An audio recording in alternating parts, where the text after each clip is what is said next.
This is an AI-generated podcast using Google Node LM with two sources: BP Statistics 2021 and IEA website.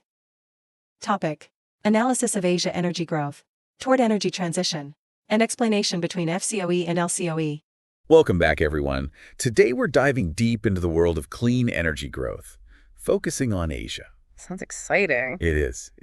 And we got a ton of questions from listeners about this, specifically about how nuclear energy plays into it all. Right. Plus, those hidden costs of actually making renewable energy reliable, because it's not as simple as just throwing up a solar panel, is it? Definitely not. So is coal truly on its way out in Asia? That's the big question we're tackling. A big one, for sure. We've got some incredible data to guide us: the International Energy Agency, the IEA, and the BP Statistical Review of World Energy. Always great sources. Absolutely. And what we found is, well, it's a bit more complicated than it seems at first glance. I'll bet. Right off the bat, we see this massive surge in energy demand across Asia. Economies are booming, people need power. Yeah, that's the first hurdle, isn't it? Meeting that demand. Exactly. And the BP Statistical Review shows just how dramatic this increase is, especially in those non-OECD countries, which are heavily influenced by Asian economies. We're talking a jump of 15 exajoules in primary energy consumption between 2019 and 2021. 15 exajoules. To put that in perspective, that's like, what, 15 Hoover dams running for a whole year? Yeah, that's a lot of energy. Yeah. And I'm guessing a big chunk of that growth is coming from China. You guessed it. China alone accounts for 13 exajoules of that increase. Wow. Part of it is just the global energy system bouncing back after COVID, but it also points to a much bigger issue. Which is? How are we going to provide reliable and, most importantly, sustainable energy sources to keep pace with this crazy growth, especially in Asia? Okay, so skyrocketing demand. But thankfully, renewables are stepping up, right? I mean, wind and solar are seeing some pretty impressive growth globally, even with this energy appetite. True, they are. Renewables did increase by 8 exajoules between 2019 and 2021. Okay, not bad. That's actually more than the combined growth of coal and natural gas during that same period. Really? Yeah, it shows that the shift towards cleaner sources is gaining some serious momentum. That is good news. But is it enough to offset the continued use of coal, especially in a region that's so reliant on it? You mentioned some surprising data about that. Yeah, here's where it gets a little tricky.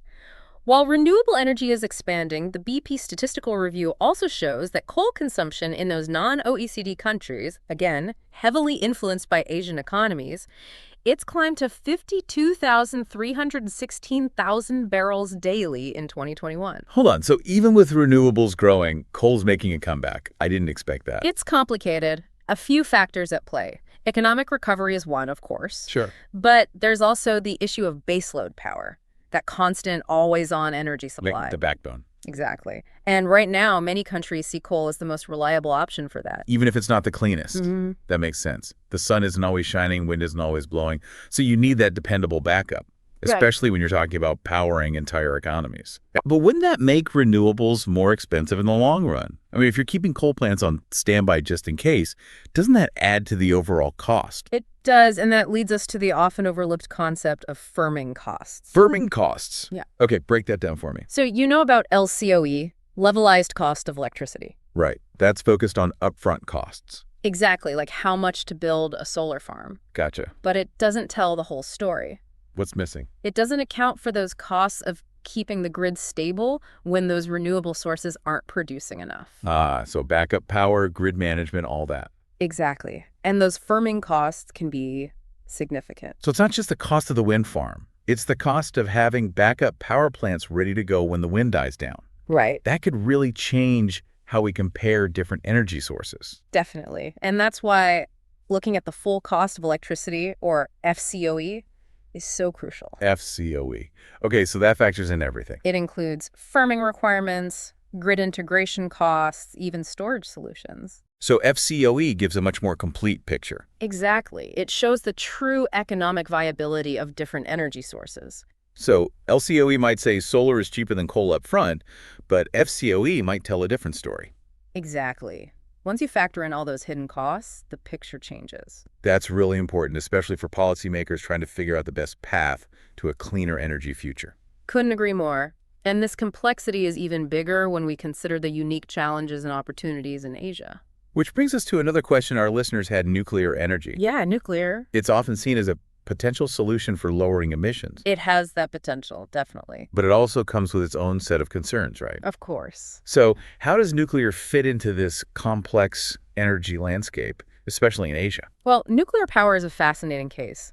On one hand, it's low carbon and has high energy density, meaning a lot of power from a small amount of fuel. Efficient, then. Very. And the IEA data shows that nuclear power generation had its biggest growth since 2004, increasing by 4.2% in 2021. Wow, a resurgence. You could say that. And guess who's leading the charge? Let me guess. China. You got it. They're investing heavily in nuclear as part of their decarbonization strategy. It seems like they're really trying to diversify their energy mix. Yeah, hedging their bets. Exactly. But I imagine there's still a lot of resistance to nuclear, right? I mean, the safety concerns, waste disposal, those are big issues. Of course, those are valid concerns. You can't ignore them. Right. Nuclear power does have its risks and challenges, no doubt about it. And public perception plays a big role, too. Absolutely. Public perception is huge. But if we're serious about getting rid of carbon in our energy systems, Yeah, we need to be open to all the options, right? I think so. Including nuclear. It's not an easy answer, that's for sure. It's not black and white. There are trade-offs. Definitely trade-offs, and it's different for each country. What works for one might not work for another. Exactly. And that's especially true in Asia.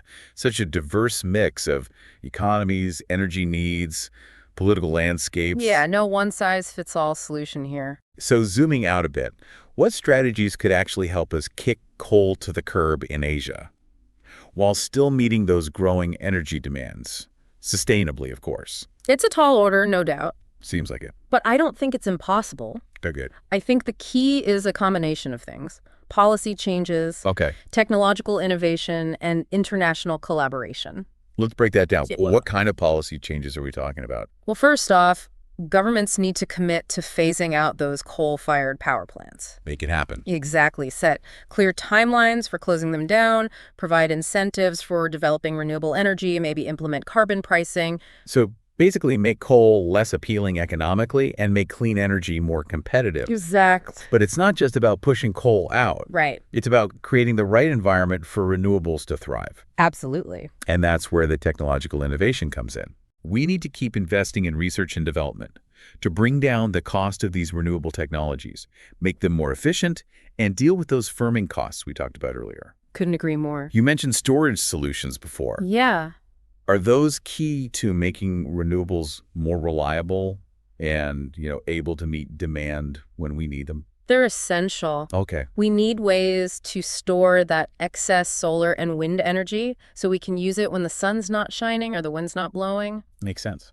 That's where things like battery storage come in, pumped hydro, even hydrogen could play a role. I've heard a lot about battery technology improving rapidly. It is. It's definitely promising. Could it work for grid-scale storage? It's got potential. We've seen big cost reductions in battery storage lately, and the technology just keeps getting better. That's encouraging. It is, but there's still some hurdles, especially when you need to store massive amounts of energy for a long time. So not a silver bullet, but an important piece of the puzzle. Exactly. And then there's the grid itself. Yeah. As we add more renewable energy, can the grid handle those fluctuations in supply? That's a big one. Yeah. We might need to upgrade those transmission lines, build new connections between regions, use smart grid technology to manage the flow of electricity better. It's like we're building a whole new energy highway system. That's a great way to put it. And that takes investment, planning. A lot of both. And what about international collaboration? Why is that so crucial? Well, climate change is a global issue, right? Definitely. So going green needs a global effort. Makes sense. Countries can learn from each other, share what works, pool resources to develop and use clean technologies faster. Strength in numbers. Exactly. Any examples? Sure, a country with lots of sun could partner with a country that's great at wind power, create a more balanced and resilient energy system. So playing to each other's strengths. Exactly, working together towards a common goal. And this isn't just governments, right? Oh, absolutely not. Businesses, researchers, even everyday people need to be involved Everyone. to really create a sustainable energy ecosystem. It has to be a collective effort. It really does feel like we need a complete system overhaul. Yeah, a whole system approach. Governments, businesses, researchers, even individuals, all working together. Everyone's got a role to play. And it's not just about swapping dirty energy for clean energy. Right. It's bigger than that. It's about rethinking how we use energy in the first place. Absolutely. Energy efficiency can't be ignored. Doing more with less. Exactly. Smarter buildings, efficient appliances, even just changing our habits. All of that makes a difference. So it's both about the supply and the demand side. Both are crucial. It's kind of cool that we can all contribute, Definitely. even in small ways. Every bit counts.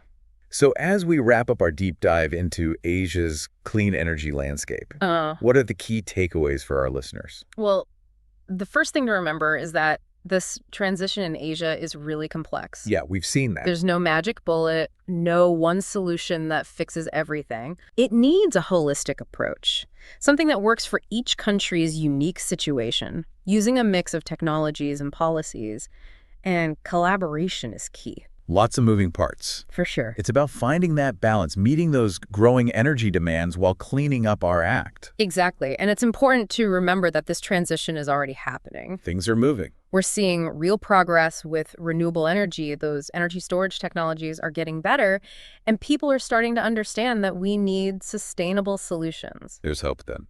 I think so. It's challenging, sure, but it's also exciting. So much room for innovation and working together. I agree. This deep dive has given us a lot to think about, especially the role of nuclear energy. Yeah, nuclear is a big one. And those firming costs for renewables, often forgotten, but so important.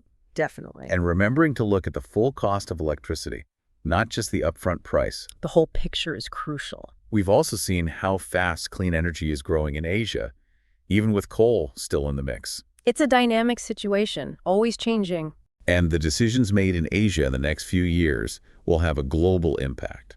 Absolutely. Asia is leading the way in many aspects of this clean energy transition. So to our listeners who are clearly passionate about this topic, Yeah, they're engaged. keep exploring, keep learning, keep talking about these issues. Keep asking those tough questions. Thanks for joining us on this deep dive, and until next time, keep seeking those insights. Produced by Bob S. Effendi. January 2025.